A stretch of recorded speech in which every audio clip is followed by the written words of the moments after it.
Hello student, मैं योगेश कुमार साहू आप सभी का एकेडमी ऑफ हायर मैथमेटिक्स के इस क्लास में स्वागत करता हूं। प्यारे विद्यार्थियों, आज के इस क्लास में हम लोग देखेंगे सरलीकरण। आज का क्लास हम शुरुआत करते हैं।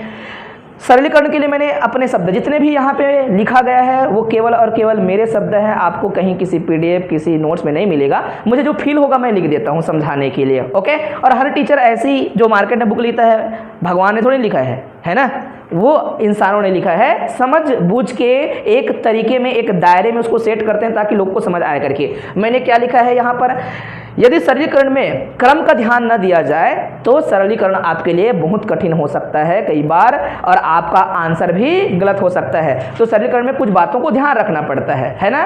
और आपने ये जो है इसके बारे में सुना होगा, ये V board mass only board mass बोलते हैं, लेकिन अब ऐसा बोलते हैं, है ना। थोड़ा अब ये इसको हम बड़ा रूप में रखते हैं। वी का क्या मतलब होता है, इसको हम क्या बोलते हैं, हाँ, विनिकुलम्स या फिर बार, है ना। ये लकीर कुछ भी हो सकता है, याद रखेंगे। जैसे कि ये संख्या वाले में भी हम करते थे ना, 3.3 बोलूंगा तो भी ये बार वो भी बोलेगा कि मेरे को सॉल्व कर लो भाई, उसके बाद बाकी काम करना करके। उसको क्या करेंगे, चेंज करेंगे किसमें, इस नंबर को किसमें चेंज करना है, ये डेसिमल वैल्यू है। डेसिमल वैल्यू को हमने बताया था आपको चेंज करने के लिए, किस वैल्यू में, याद करो, फ्रैक्शनल वैल्यू में, है ना। आपने किया भी है बहुत सारे नंबर, 1.3 का बार 3.3 का बार कर दे, क्या फर्क पड़ेगा, बना सकते हैं हम लोग, पक्का ना, कोई प्रॉब्लम तो नहीं है इन चीज़ों को लेकर। ठीक है, आगे हम बढ़ते हैं। तो ये जो है बार को ध्यान रखना पड़ेगा, उसके बाद क्या है, ब्रैकेट को ध्यान रखना पड़ेगा। और जरूर ध्यान रखिएगा, आप सभी जानते हो मैंने केवल आपके नोट को सजाने के लिए इन चीज़ों को लिख दिया है ना, जो कि पहले से ज्ञात था, है ना। ये ओ मतलब ऑप का, जब का शब्द आए तो समझ जाना, उसका ध्यान रखना बहुत जरूरी है। का मतलब यहाँ पर कई बार इनटू भी हो सकता है, और का से क्या रिलेट किया गया है, का परसेंट बोला, का डिवीजन बोला, का क्या बोला, लाभ बोला, हानि बोला, क्या बोला, वो सब याद रहना चाहिए। का अर्थ समझिएगा, का जो है हमेशा चीज़ों को ऐड करके रिलेट करवाता है कि ये टर्म इससे रिलेट होने वाला है करके, तो इसका ध्यान रखना जरूरी है। डी मतलब डिवीजन होता है, ए मतलब मल्टीप्लिकेशन होता है, गुणा होता है, ए मतलब एडिशन, और एस मतलब सब्सट्रैक्शन होता है। आप सभी इस बात को याद रखना। और कई बार तो टेट में इनका क्रम पूछ देता है, ये इसमें से कौन सा सही क्रम है ना, ऐसे प्रश्न पूछते हैं आप लोग को। चलिए, दूसरा काम करना है आपको, अज्ञात अननोन को आपको हमेशा एक वेरिएबल का नाम दे देना है, चर। क्या करना है, जिसे ज्ञात करना है उसको क्या कह देना है, अननोन होगा जो भी वैल्यू, उसको क्या कह देना है, चर कह देना है, चलेगा। चर मतलब वेरिएबल, जिसको नहीं पता क्या एक्स वाई जेड ऐसा कुछ कह देना है। देन आपको अपनी सुविधा के अनुसार से सॉल्व करना है, इसमें कोई नियम नहीं होता। सरलीकरण में आपको नियम अपने अनुसार से भी बनाना पड़ा तो आप बना सकते हो, इससे कोई फर्क नहीं पड़ता। तो मैंने अपने लिए आपके सुविधा के लिए लिखा है। फिर एक समीकरण अगर बनता है आपसे तो समीकरण बनाइएगा, इक्वेशन बनाइएगा। इक्वेशन को क्या कर सकते हैं, अपने सुविधा अनुसार से आप हल कर सकते हो, इसमें कोई अलग से फार्मूला नहीं होते। सरलीकरण क्या है पता है, बाकी सारे यूनिट को मिला के इधर उधर क्वेश्चन आपको दिया जाएगा, उसको आप बना सकते हो। आप सभी जो है ट्राई कीजिएगा, समझिएगा। यहाँ पर आपको एक प्रश्न दिख रहा होगा, यहाँ पर प्रश्न दिख रहे होंगे, इन सभी प्रश्नों को आप ध्यान से पढ़िएगा। और मेरे ख्याल से ये प्रश्न आपसे बनते होंगे और बनना भी चाहिए, है ना। ये प्रश्न बनना चाहिए क्योंकि जिसमें सिंपल गुणा भाग जिसका तगड़ा है वो उसका तो बनना चाहिए, ठीक है। और जिनका नहीं है उनको धीरे धीरे सीखना पड़ेगा, धीरे धीरे करते करते जाएंगे, सॉल्व करते करते जाएंगे एक क्रम से। ये प्रश्न पहले कवर कर लेते हैं। और कितने लोग पहले इसका ध्यान दे के आंसर बता सकते हो, साथ ही साथ करते रहना, रफ में फटाफट करने का प्रयास करना। एक नंबर लिखा गया है जिसका नाम ए है। ए 5 बटे क्या है 11 है, और बी क्या है 3 बटे 7 है। तो ए और बी जो संख्या दिख रहा है या फ्रैक्शनल नंबर दिख रहा है, इनका योग का क्या, व्युत्क्रम। व्युत्क्रम मतलब क्या, इनवर्स। इनवर्स मतलब क्या, जैसा ऐड करोगे उसको फिर से पलटी मरवाओगे। पलटी मरवाने का मतलब क्या, नीचे का ऊपर, ऊपर का नीचे कर देना है, अंश को हर को अंश कर देना है, ठीक है। ओके, फिर से बोलते हैं, ए और बी नंबर का पहले एडिशन होगा, देन उसका इनवर्स होगा। इनवर्स कर लिए, ठीक है। फिर वह आया है, एंड आया है, ए और बी के इनवर्स का एडिशन, फिर उनका मल्टीप्लिकेशन, किनके साथ? पहले जो हुआ एक काम हुआ, दूसरा काम के साथ मल्टीप्लिकेशन। कंफ्यूज कर सकते हैं अगर आपको पढ़ना नहीं आएगा तो, है ना। का क्या मान होगा पूछा, तो इसको हम पहले रफ में लिखें। रफ में समझिएगा हल कैसे होगा, और बहुत लोग समझ गए होंगे तो बहुत अच्छी बात है। ऐसे प्रश्न पूछा है, घुमाया है आपको कि भैया ए एक नंबर था, बी दूसरा नंबर था। यहाँ ए बराबर लिख दो। ए बराबर क्या था बताइए तो? 5/11 है। b का वैल्यू क्या है? 3/7 है। इसने पूछा दोनों का एडिशन, तो का लिखा, के लिखे, एक ही मतलब है। का एडिशन, एडिशन मतलब पहले ऐड करो और फिर उनके बाद क्या करो? उसका इनवर्स करो। इनवर्स करो मतलब ये होता है, ठीक है।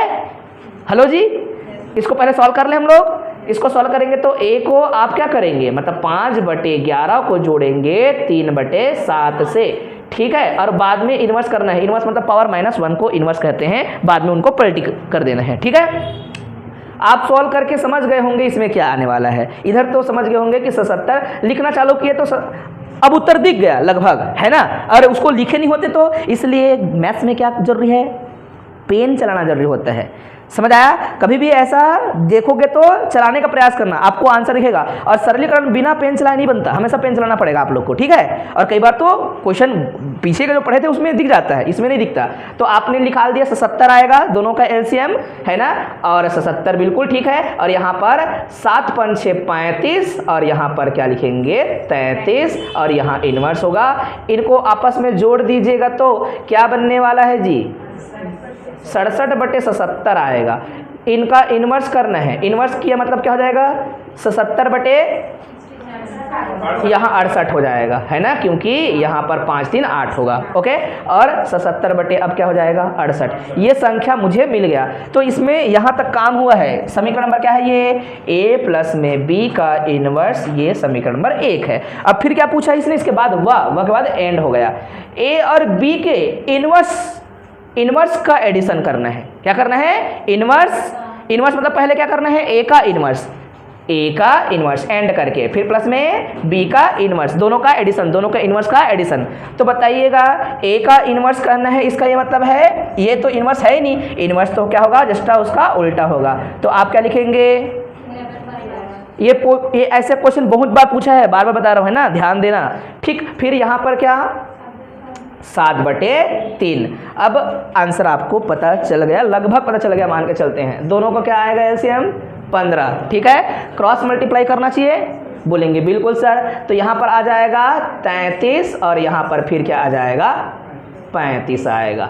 मतलब फिर से आप इसको लिखोगे, कितना लिखोगे? 68/15, है ना। ये क्या है? a इनवर्स प्लस में b इनवर्स, है ना। और ये आप रफ में वहाँ काम फटाफट करोगे, तो नोट्स बनाने के लिए है, ठीक। तो ये हो जाएगा हमारा दूसरा। अब क्या करने वाले हो? a प्लस में b का इनवर्स, है ना। एक भाग ये था व्युत्क्रम, फिर उसके बाद इनका योग, फिर इनका गुणा करना था। गुणा इनका करना है बाद में, समीकरण 1 और 2 का गुणा करना था। आप लोग को समझ आ रहा है? तो इसका गुणा करना मतलब समीकरण 1 और 2 का गुणा कर रहे हो, तो गुणा करोगे तो क्या रहेगा? ऊपर पहले क्या था आपके पास? 77/68, और फिर गुणा क्या लिखेंगे? 68/15। 68/15, ये दोनों कट जाएंगे तो क्या मिलेगा आपको? आंसर डी मिलेगा। लेकिन क्या इसको मुंह से बना सकते थे? दिमाग से बना सकते थे? नहीं भैया, नहीं बनता। एलसीएम दिमाग में नहीं निकलता, उसको लिखना पड़ता है एक बार। क्रॉस मल्टीप्लाई दिमाग में नहीं होता, लिखना पड़ता है एक बार। इसलिए चीज़ों को ध्यान से देख के आपको लिखना पड़ेगा। तो ये रफली फटाफट अंजाम दीजिएगा अपने पेपर में। ऐसा तो मैं आपको केवल याद रखने के लिए, समझाने के लिए कि कहाँ से आया। अगर मैं ओनली शॉर्टकट करूँगा तो याद नहीं रहता है, सर क्या क्या कि हमें पता नहीं चला, ऐसे बोल देंगे। उससे अच्छा सिस्टमेटिक तरीके से फिर से बोलते हैं, क्या? दो संख्या, उनका योग का व्युत्क्रम का गुणा करना है किनके साथ? उन संख्याओं के व्युत्क्रम के योग के साथ, है ना। इसलिए हमने ऐसा किया है। तो आंसर इतना आ गया। बात समझ आ गया? चलिए पहले इसको कवर करते हैं, तो देख लेते हैं पहले 1, फिर 1 प्लस में क्या था? 2 अपॉन क्या था? 3 प्लस में 4, फिर अपॉन में क्या है? 1 प्लस 1/3। तो हमने पहले ब्रैकेट सॉल्व किया होता, ओके, ठीक है। 1 प्लस में 1 अपॉन में ये जैसा का तैसा, फिर 2 अपॉन में ये क्या है? 3 प्लस में, इनको क्रॉस मल्टीप्लाई कर दे तो क्या आता? ये ठीक है। 4/3, तो मैं यहाँ पे लिखूंगा 3, ये ऊपर में तो 4 को नहीं वो करना है, यहाँ पर मैं क्या लिखता? 4/3, 3 लिखता है ना, यहाँ पर मिस्टेक होना चालू हो चुका था। ठीक है, 4/3। फिर आगे बढ़ाया होता तो 1 + 1 अपॉन में 1 प्लस में क्या 2 अपॉन में आप जो है ये 3 को जैसा करता है ऐसा, ये क्या करेगा जी, कौन पलटी मार के ऊपर जाएगा 3, तो क्या लिखूंगा मैं 12/3। ठीक है, अब इनको फिर सॉल्व करेंगे। फिर 1 प्लस में क्या हो जाएगा 1 अपॉन 1 + 2 अपॉन, इनको सॉल्व करेंगे अभी, है ना। 12 क्या है, ये 4 है, 12/3 नहीं है, है ना। 12 क्या हो जाएगा, क्योंकि हमारा ये ऊपर जाएगा तो 4 नीचे रहता। ठीक, अब आप चाहते तो ऐसे भी तो कर सकते थे हम, तो 3 आता ना, 3 आता है ना, मिस्टेक हो सकता है ऐसे में। तो फिर ये जुड़ गया, हमारे पास 1 है, ध्यान रखेंगे, ये बन गया 6। इनको जोड़ेंगे तो कितना हो जाएगा, ये हो जाएगा 6 और ये 2 8, 8/6। फिर आगे बढ़ाते तो क्या हो जाएगा 1, 6 ऊपर जाएगा, नीचे में क्या आएगा 8 आएगा, 14/8। और 14/8 में ऑप्शन क्या रहेगा फिर 7 क्या हो जाएगा 4 हो जाएगा, बी हो जाएगा ऑप्शन, है ना। क्या हो जाएगा, ये आंसर होगा। ठीक है जी। दूसरा वाला कैसे किए, बदलते हैं कुछ, है ना। मिटा दो इधर, आप लोग को याद रहना चाहिए, है ना। आप लोग जानते हो इस चीज़ को, बस वहाँ पर मनोबल का खेल रहता है, उल्टा पुल्टा हल्का फुल्का मिस्टेक, पूरा आंसर गलत करेगा, पूरा शुरू से आखिरी तक। तो यहाँ पर देखते हैं दूसरा वाला कैसे आपका आंसर होगा। ये जो है कुछ अलग है, ऐसे है, पहले ऊपर में 1 है, ठीक है, फिर नीचे में 2 है, प्लस में है 1 अपॉन क्या है 3, प्लस में 1 अपॉन 1 + 1/4। तो ये पहले ये ब्रैकेट में ऐसे आएगा, है ना। ये बाद में जो भी रिजल्ट आएंगी ये वाला ऐसा बड़ा ब्रैकेट ऐसा रहेगा, जो भी उत्तर आएगा लास्ट में जंप मारेगा। तो फिर इक्वल टू हल कर लिया, 1 upon 2 plus 1 upon 3 plus 1 upon, यहाँ पर जो आंसर आएगा वो कितना आएगा, मैं गलती 1/4। ठीक है, लिखते लिखते फिर यहाँ पर आप क्रॉस मल्टीप्लाई करते तो क्या आता 5/4। तो मैं लिख देता यहाँ पर क्या 5/4, ये 3 था, उसके नीचे में है, नीचे में 5/4 आएगा, है ना। इसको सॉल्व करने पर फिर इसको रफली वो किए होते इक्वल टू 1 अपॉन में यहाँ पर 2 प्लस में 1 अपॉन में 3 प्लस में, इसको क्या बोलना चाहिए 4/5 बोलना चाहिए, ऐसे। ठीक है, बदल दिया। फिर कहीं मिस्टेक हो तो जरूर बताना। 2 प्लस में क्या हो जाएगा 1 अपॉन, है ना, और यहाँ पर 5 या 15, 15×4 19/5, है ना। फिर अगला स्टेप में क्या होता 1 अपॉन में ये 2 प्लस में 5/19 लिखा होता। तो आप फिर से क्रॉस मल्टीप्लाई करते, जो आंसर आएगा उसको बाद में पलटी मार देते। तो भैया यहाँ पर ये 29 दूनी क्या हो जाएगा 38 ऊपर में रहेगा, यहाँ पर हो जाएगा 38 धन 5 और नीचे में 19। तो इनको जोड़ेंगे तो कितना आएगा, उत्क्रम करना है, उल्टा करना है, तो 19 पक्का ऊपर जाने वाला है। तो जिसमें 19 होगा ऊपर में वही आंसर होगा, ये भी पता चल जाता है।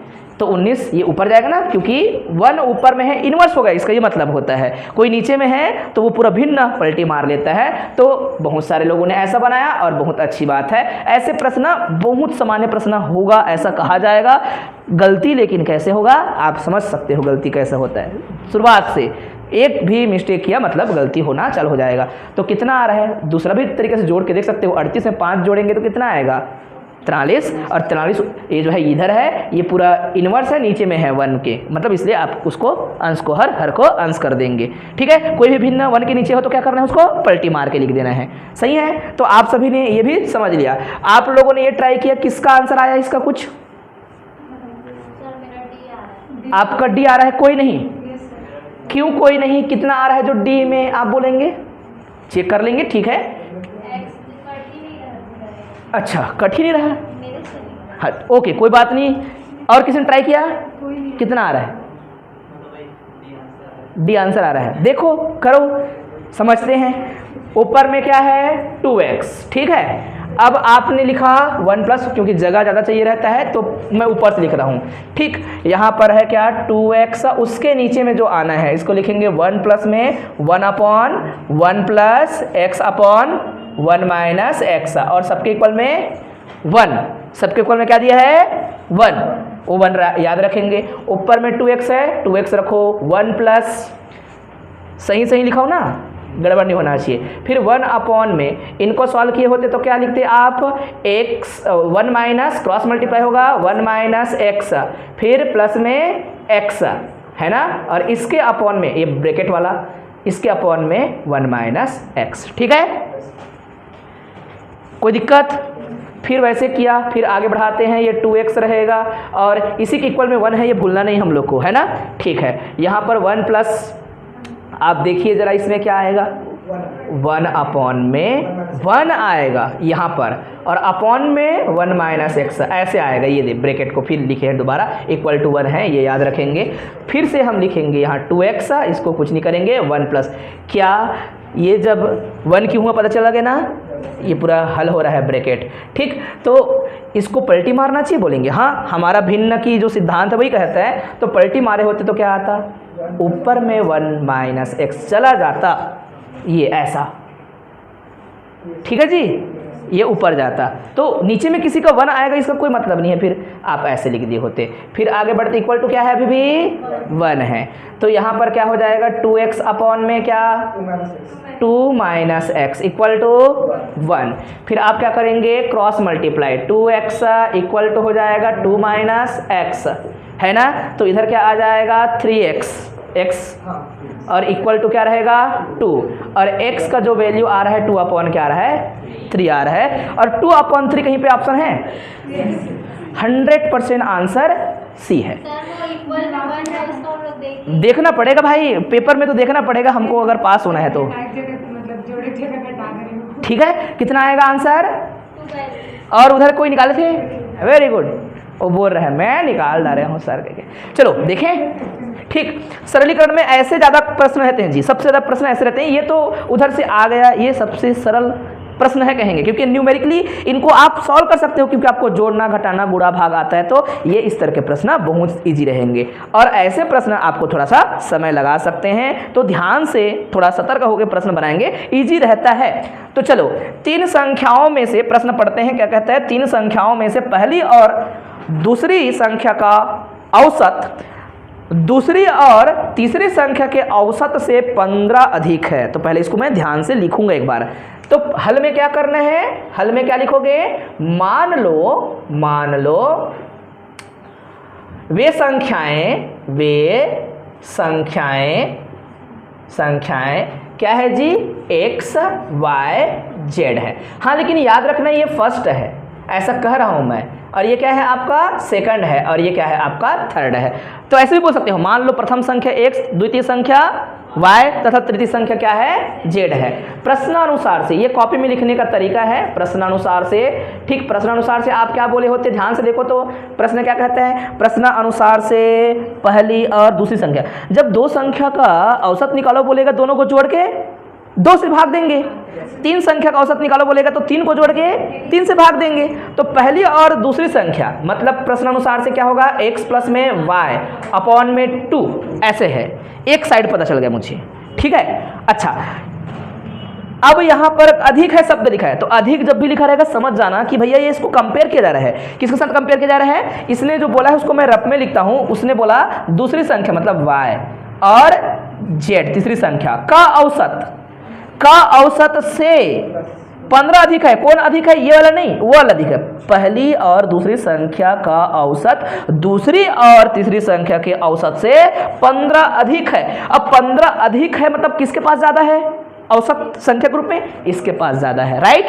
तो ज्यादा में से हमेशा कम किया जाता है, ज्यादा है तो उसको बराबर, इस वाले के बराबर करने के लिए क्या, जैसे कि 2 परिवार है, एक परिवार है, एक में क्या है, मान लो कुछ संख्या लिखा गया है, जैसे कि एक में 17 लोग हैं, दूसरे में 15 लोग हैं। पहला वाला में दूसरे वाला के बराबर करने के लिए ज्यादा वाले से क्या करेंगे, जितना अधिक है उसको कम करेंगे। तो पहला वाले में पहला संख्या क्या दिखा आपको, पहली और दूसरी संख्या का औसत हमेशा तीसरी और दूसरी संख्या के औसत से 15 अधिक है, तो माइनस जिधर अधिक है उधर करके बराबर करवाएंगे। दोनों में अंतर था, दोनों में अंतर है, कौन ज्यादा है, ज्यादा ये था। 15 अधिक था तो 15 कम कर दो तो बराबर बन जाएंगे। समझ पा रहे हो क्या, हेलो, ज्यादा जिसके पास है उसे उसको छीनो तो क्या हो जाएगा, इसके बराबर हो जाएगा, क्योंकि कंपेरेबल है आपस में, वो कंपेरेबल दिखाया जा रहा है।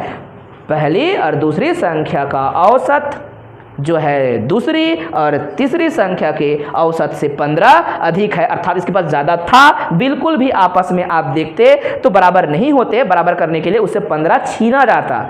ठीक है कि नहीं? तो आप क्या लिखे होते यहाँ पर? संख्या हमारे पास क्या है? अभी बोलेंगे y धन z और यहाँ पर कितना अपॉन 2। ठीक है? अच्छा, या फिर ऐसे भी लिख सकते हो x प्लस वाई अपॉन में 2 इक्वल टू, आप इसको इधर ले जाओ। ठीक है? तो आपके पास क्या हो जाएगा? y प्लस में z अपॉन 2 ऐसे भी लिख सकते हो, और प्लस में क्या लिखेंगे आप? 15, तो भी ठीक है। इसके पास कम था, 15 जोड़ेंगे उसके बराबर हो जाएगा। दोनों तरीके से बोल सकते हो। अब x प्लस में y, आगे बढ़ते हैं।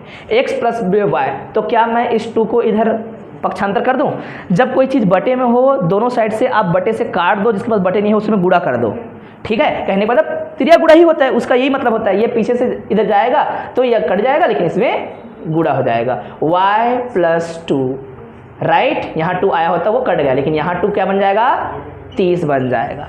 दोनों साइड से सेम सेम को काटना था। x इक्वल टू क्या हो जाएगा? ये 2 नहीं है, सॉरी, ये z है, और ये क्या है? z है।